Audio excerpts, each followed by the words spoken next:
जन्म साखी साखी जिम्मेदार भूमिए की। ढाका प्रदेश में एक भूमिया नाम का डाकू रहता था। वह दिन को डकैती करता और रात्रि को चोरी चिकारी करता था। उसका अपने नगर में बहुत अधिक दबा था। उससे सभी डरते थे। एक दिन उसने नगर निवासियों को बुला करके कहा कि जो कोई साधु अतिथि इस नगर में आ जाए उसे ठहरने का स्थान नहीं देना। यदि कोई बहुत ही आग्रह करे तो उसे घर में भेज देना। फिर उस डकैत ने अपने घर में एक धर्मशाला बनवाई और लंगर भी लगवाया। एक दिन बालार मर्दाना के साथ गुरु नानक देव जी भी उसके नगर में चले गए। नगर निवासियों ने गुरुजी को उसी डाकू के घर में भेज दिया। डाकू ने जब गुरुजी महाराज का दर्शन किया तो उसने गुरुजी को कहा, भोजन करो। गुरुजी ने कहा, हे भाई, पहले आप ये बताओ कि आपके घर में जो भोजन बनता है वे कमाई किधर से आती है। ये सुनकर के उसने हृदय में गुरुजी की संगति से सत्य का संचार हो गया। उसने हाथ जोड़ करके कहा, महाराज, यदि आप सत्य पूछते हो तो मेरी कमाई डकैत चोरी से होती है। गुरुजी ने कहा, हे भाई, हम लोग चोर डकैत का अन्न नहीं खाते। झूमिया कुछ निराश सा होकर के कहने लगा, हे संत जी, यदि आप भोजन नहीं पाओगे तो मेरा कल्याण कैसे होगा। तो गुरुजी ने कहा, तुम यदि नेक कमाई करो तो हम तुम्हारा अन्न खा सकते। भूमि ने कहा, हे महाराज, आप और जो कुछ भी आज्ञा दे उसका पालन करने को तैयार हूं, मगर डकैती चोरी को मैं नहीं छोड़ सकता। तो गुरुजी ने कहा, हे भले लोग, वह ईश्वर सबका पालन करने वाला है, उस पर विश्वास करो और धर्म की कमाई करो। फिर गुरुजी ने आगे लिखी तुक कही, ऐ सच सबना का खसम है, जिस बख्शे तिस दे। गुरुजी ने कहा, अच्छा, यदि तुम हमारे 3 वचन मानो तो हम तुम्हारा अन्न स्वीकार करेंगे। उसने कहा, और जो भी कहो मैं मानूंगा। तब गुरुजी ने कहा, पहला है सत्य बोलना, दूसरा है जिसका नमक खाना उसका बुरा नहीं करना, और तीसरा है गरीब मार नहीं करनी। बस ये 3 प्रतीक्षा करो। उसने कहा कि तीनों बातें मुझे स्वीकार हैं। तब गुरुजी ने सत्य के बारे में एक पौड़ी कही। पौड़ी, सच्चा साहिब एक तू, जिन सच्चो सच वर्ताया, जिस तू देही तिस मिले, सच तां तिन्नी सच कमाया, सतगुर मिलिए सच पाया, जिनके हृदय सच वसाया। मूर्ख सच ना जाननी, मनमुखी जन्म गवाया, विच दुनिया काहे आया। वहां तक गुरुजी ने फरमाया कि हे भूमिया, ये सत्य तभी कहा जा सकेगा जब तो कुछ नियम धारण करे। ये सुनकर के भूमिया ने कहा, वे नियम कौन से हैं, उसको मैं सुनना चाहता हूं। तब गुरुजी ने शब्द उच्चारण किया जो राग आसाम में गाया जाता है। राग आसाम मेला पहला। सच तां पर जानिए ज हृदय सच्चा होई, कोड़ की मल उतरे तन करे अच्छा होई। सच तां पर जानिए ज सच तरे प्यार, नाम सुन मन रहसिए ता पाए मुख द्वार। सच तां पर जानिए जा सिख सच्ची लोई, दया जाने जी की किछु पुन्नु दानु करी। सच्चोता परु जानिए, जा आत्म तीर्थी को निवासो। सतगुर नो पुछी के, वही रहे कर निवास। सब सबना होई, दारू पाप कट्टे तोई। नानक बखाने, बेनती जिन सच पल्ले सोई। गुरु नानक देव जी महाराज के पवित्र उपदेश ने उस डकैत पर बहुत ही प्रभाव किया। उसने कहा, हे महाराज, जो आपकी आज्ञा है मैं उसे अवश्य पूर्ण करूँगा। तो गुरु जी ने कहा, हे भाई, यदि तू सच्चे हृदय से कहता है तो तुम्हारे पूर्व के तमाम पाप क्षमा कर दिए जाएंगे और परमात्मा के दरबार में मोक्ष का मेवा अवश्य प्राप्त होगा। फिर अंतर्यामी गुरु जी ने उसके हृदय को शुद्ध देख करके उसके घर में भोजन पाया तथा फिर भूमिये ने गुरु जी की अनन्य भक्ति से सेवा की तथा फिर गुरु जी वहाँ से चल दिए। एक दिन भूमिये ने सोचा कि मैं किसी राजा को लूट करके दौलत लाऊं, कुछ तो स्वयं खाऊं, कुछ साधुओं को दूं। ये विचार करके उसने स्नान किया, सुंदर सुंदर वस्त्र और भूषण पहन लिए और आधी रात के समय एक राजा के दरबार में गया। चौकीदार ने देख करके पूछा, भाई तू कौन है? ऐसे समय उसे अपने वचन याद आ गए जो गुरु जी के सम्मुख किए थे। उसने सोचा, चाहे मैं मारा ही जाऊं परंतु सत्य को नहीं त्यागूंगा। उसने कहा, हे भाई, मैं चोर हूं। तब चौकीदार हैरान होकर के कहने लगा, नहीं नहीं, आप तो अपने ही कोई आदमी हो, क्योंकि चोर कभी इस प्रकार नहीं कहा करते। उम्मीद है कि तुम कोई राजा के अपने ही हो। एक तो तुम्हारी पोशाक कह रही है कि तुम कोई बड़े आदमी हो, फिर दूसरे तुम हमें मजाक भी कर रहे हो। मैं चोर हूं इसलिए अंदर जा सकते हो, हाँ तुम्हें रोक नहीं सकते। अब वह भूमिया राजा के कोष के निकट जा पहुंचा तथा हीरे जवाहरात की एक बड़ी खासी गठड़ी बांध ली। फिर उसने एक जाने में स्वर्ण की एक प्लेट देखी। जब उसे उठाने लगा तब उस प्लेट में जो नमक था उसको अपनी जुबान से लगा करके देखा तो वह नमक था। तब उसे याद आया कि मुझे तो गुरु जी ने कहा था कि जिसका नमक खाना उसका बुरा नहीं करना। इसलिए भूमिया सभी कुछ वहीं छोड़ करके वापस अपने घर को आ गया।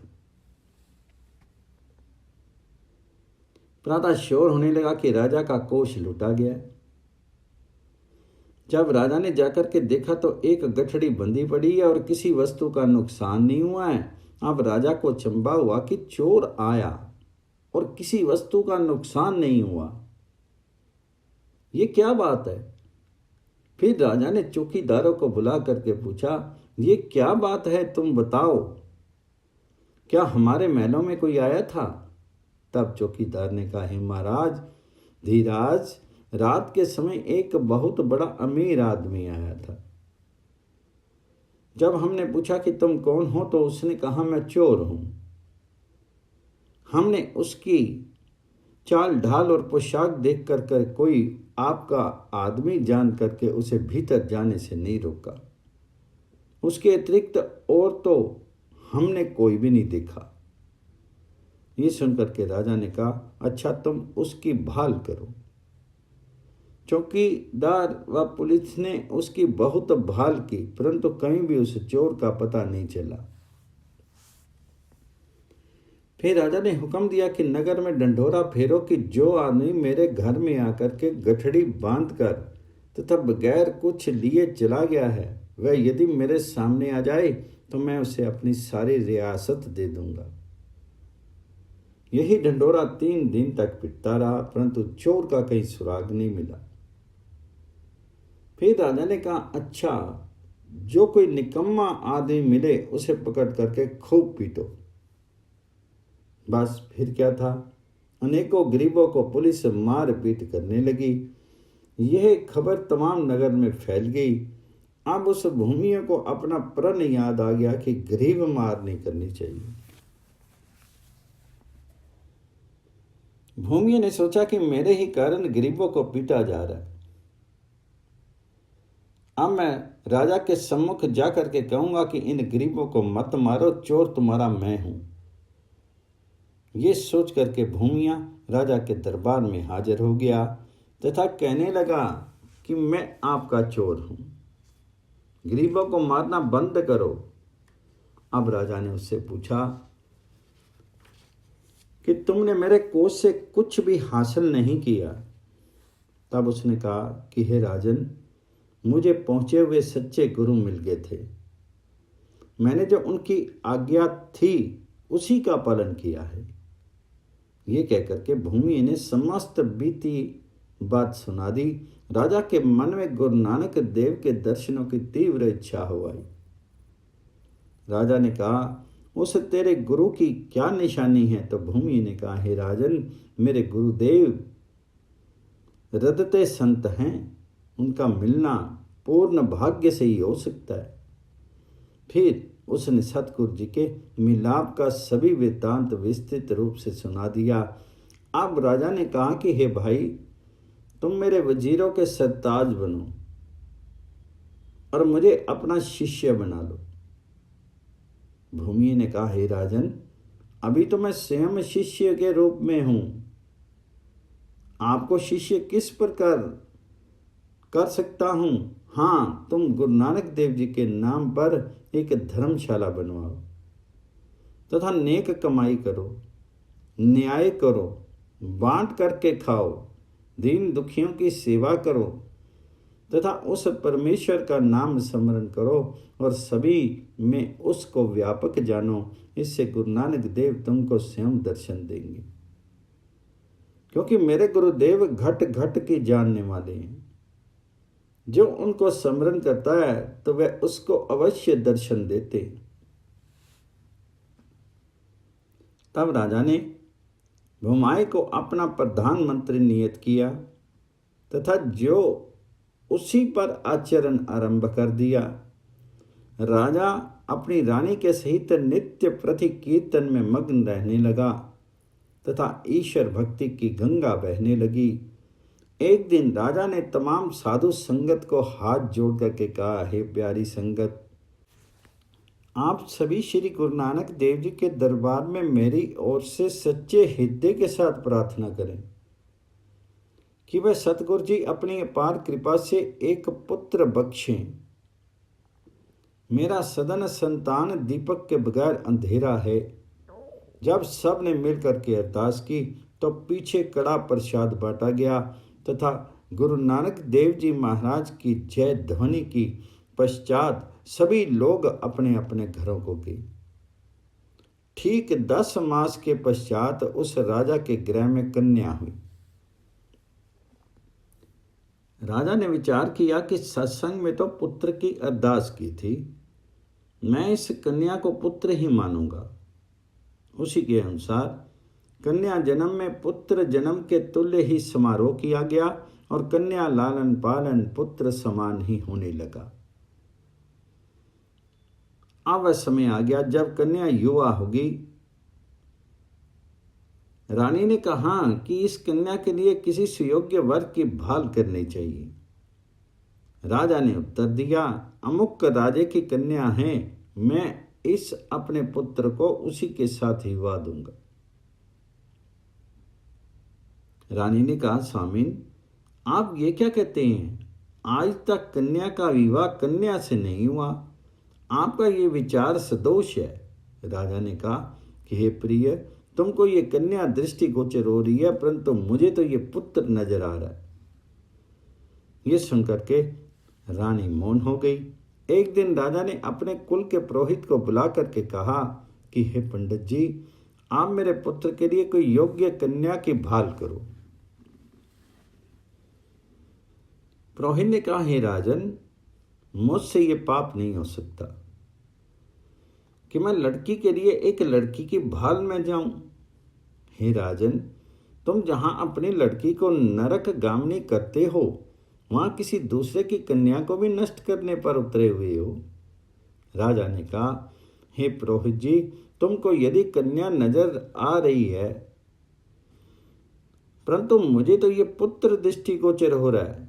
तब पुरोहित ने अपने मन में विचार किया कि पाप पुण्य अथवा कोई निंदा होगी तो राजा की होगी, मुझे क्या आवश्यकता है कि मैं राजा के कोप का भाजन बनूं। पुरोहित ने राजा को कहा, जैसे आपकी आज्ञा हो मैं वैसे करने को तैयार हूं। तब राजा ने उसी राजा का जिसके घर पुत्री थी उसे एक पत्र लिखा, जिसमें अपने पुत्र कन्या के लिए उसकी कन्या का रिश्ता मांगा था। वह पत्र पुरोहित को देकर के अच्छा मुहूर्त देख करके विदा कर दिया। जब पुरोहित उस राजा के नगर में पहुंचा और दरबार में उपस्थित हुआ तो राजा को अत्यंत प्रसन्नता हुई।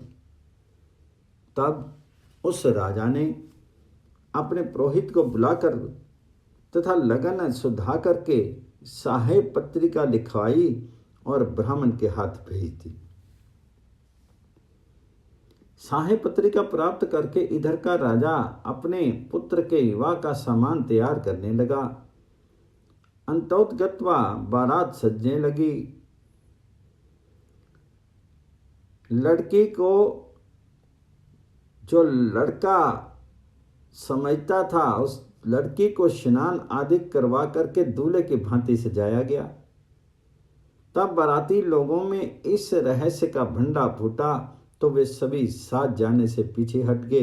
बारातियों ने सोचा कि इस प्रकार तो हम सब का अपमान ही होगा, क्योंकि ये बात छुपी नहीं रह सकती। सभी ने इनकार कर दिया।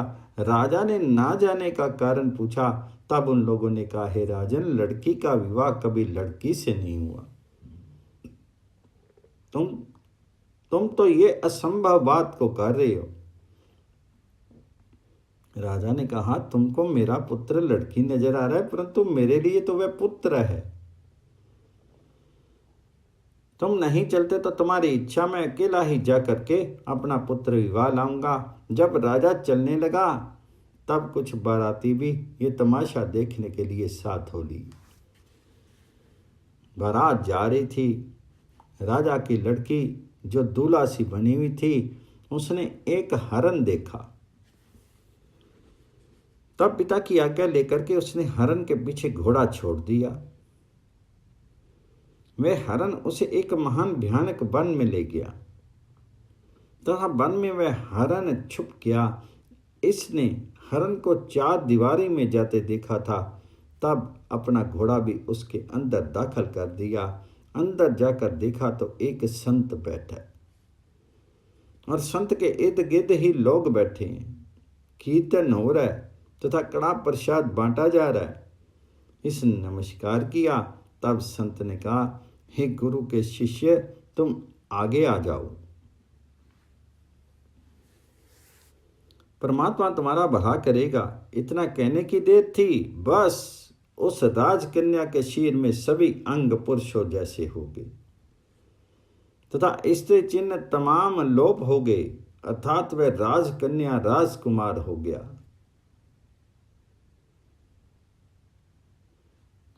तब राजा भी पीछा करते करते उस चार दीवारी के निकट आ गया।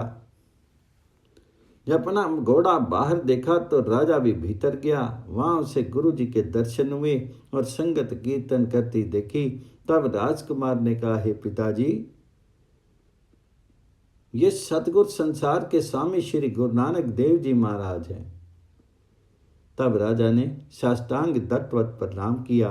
गुरु जी ने कहा, हे राजन, तेरी मनोकामना पूर्ण हो। इतने में राजा ने देखा कि ना हो तो वहां चार दीवारी है, ना ही कोई श्रोता है और ना ही गुरुजी हैं। सभी दृश्य लोप हो गया। राजा हैरान होकर के कहने लगा, हे भगवान, मैंने ये क्या सपने देखा है। अभी ये विचार हो ही रहे थे जब सारी बारात यहाँ आ गई। राजा तो गुरु नानक जी के ध्यान में मस्त था और कहा कि हे सतगुरु, आपने मुझे क्षण भर में ही निहाल कर दिया, आप धन्य हो। जब सभी साथी आगे तब भी राजा ने अपनी पुत्री का पुत्र हो जाना किसी पर प्रकट नहीं किया। अब बारात बड़ी सज धज के उस कन्या वाले राजा के नगर में पहुंची। ईश्वर की सृष्टि में सभी नर नारी एक जैसे स्वभाव के नहीं होते। किसी ने रानी को जाकर के कह दिया कि तुम्हारा संबंधी तो अपनी लड़की को लड़का बना करके आया है और तुमको धोखा देना चाहता है, इसलिए अपना बचाव स्वयं कर लो। रानी ने अत्यंत चिंतात रोकर राजा से कहा, हे स्वामीन, मैं अपनी कन्या किसी कन्या को नहीं दे सकती। फिर तमाम बात बता दी तो राजा ने कहा, हे रानी, ये बात सत्य नहीं मालूम होती। मैं अच्छी प्रकार परीक्षा लेकर के ही कन्या दूंगा, आप चिंता मत करें। तो राजा ने एक नैन को इस बात की परीक्षा लेने भेजा और कहा कि यदि तुमने सत्य कहा तो तुम्हें इनाम दिया जाएगा तथा झूठ बोलने पर तुमको फांसी पर लटका दिया जाएगा। नैन जाकर के कहने लगी, हे महाराज, यहाँ एक मर्यादा है कि लड़का पहले एक रात्रि हमारे घर में रहेगा, फिर उसके पीछे विवाह की मर्यादा पूर्ण की जाती है। तो राजा ने कहा, जैसे तुम्हारी मर्यादा है वैसे करो, हमें कोई ऐतराज नहीं। नैन के साथ लड़के को भेज दिया गया। तब बारातियों ने सोचा कि अब हमारा सारा पोल खुलने को है, अब हमारी हंसी और अपमान होने को है, अब यहां से चलना ही अच्छा है। उधर नैन ने जाकर के उस दूल्हा को बहुत ही बारीक वस्त्र पहना करके फिर उसके ऊपर पानी मंत्र कर डाल दिया, जिससे उसके अंग प्रत्यंग नजर आने लगे। चतुर नैन ने अपनी पूर्ण तसल्ली कर ली तथा रानी को आकर के कहने लगी, हे रानी, तेरे अपूर्व भाग्य हैं। जो गंधर्वों जैसी शक्ल वाला शहजादा तुम्हारा दामाद बनने लगा है। तुम किसी चुगलखोर की बातों पर विश्वास मत करो। रानी ने यह सुनकर के उस सैरंद्री नैन को बहुत सा धन पुरस्कार के रूप में दिया। तब पश्चात बहुत सम्मान तथा समारोह से विवाह की मर्यादा पूर्ण हुई। लेखक श्री गुरु नानक देव जी महाराज के दरबार में किसी की भी बात की कमी नहीं है। जो सच्चे हृदय से गुरुदेव की शरण होकर के जो कुछ मनोरथ प्रकट करता है, उसे किसी प्रकार की त्रुटि नहीं रहती है। श्री गुरु नानक देव जी महाराज इस कलयुग से पार करने वाले तथा धर्म स्थापन करने वाले पूर्ण साक्षात अवतार हैं। धन्य गुरु जी। राजा की सभी कामनाएं पूर्ण हुई तथा अपने पुत्र वधू को डोली लेकर के अपने नगर में आया। अत्यंत खुशी मनाई गई। सतगुरु नानक देव जी की अपार कृपा से राजकुमारी का राजकुमार हो गया। ये है अपार श्रद्धा का फल। जो श्रद्धालु भक्त गुरु जी पर पूर्ण विश्वास तथा श्रद्धा प्रेम करता है, उसको किसी प्रकार की त्रुटि नहीं रहती है। प्रेम ही संसार में सर्वोपरि वस्तु है। श्रद्धालु के लिए संगत गुरु है और गुरु ही संगत का रूप है। सच्चे दिल से और सच्चे प्रेम से इस असार संसार से सतगुरु नानक देव अपने प्यारे शिष्य को पार कर देते हैं। ऊपर की कथा सुनकर के भाई बाला आनंद में मग्न हो गया तथा नेत्रों से प्रेम के आंसू बहने लगे तथा गुरु अंगद देव जी भी सतगुरु नानक देव के ध्यान में निमग्न हो गए। कुछ समय सन्नाटा रहा। बोलो गुरु नानक देव की जय।